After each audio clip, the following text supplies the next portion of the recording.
Afternoon to all of you. I'm Eric Antonio, and here's my classmate Angelica Sugano. We conduct this interview entitled The Youth for Today, and I would like to introduce you the chairman of Sangguniang Kabataan, Ms. Kendra Escampo.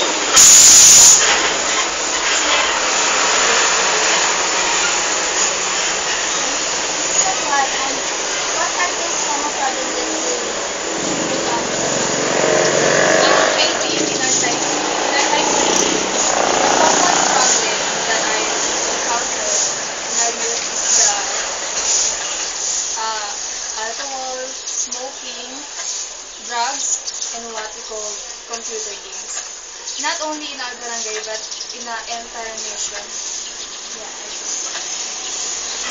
And what are you planning to do to solve this problem? One of my plans is to conduct project that I think enough to distract them into that matter. Example is the sports fest. By that, the youth may focus on that, not only to distract to do that matters, but also to enhance their skills in the sports.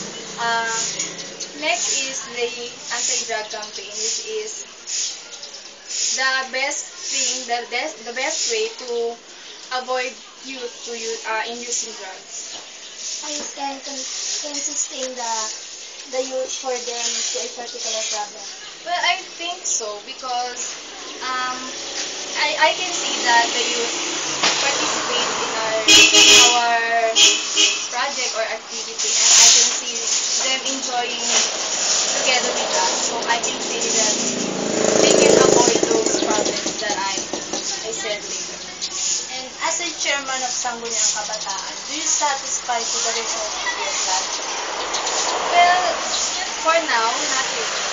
But the results of the project or activities always depend and based on the outcome and the comments of the other people. As long as their comment is good, positive, I can say that my project is sensible enough to give in our youth. You get it as one of your projects that you help to avoid the problem to our society. I can see one of my projects that can be the solution is the Clean and Green project, which we conduct Operation Lead. Because I want the youth to be the solution instead of the problem.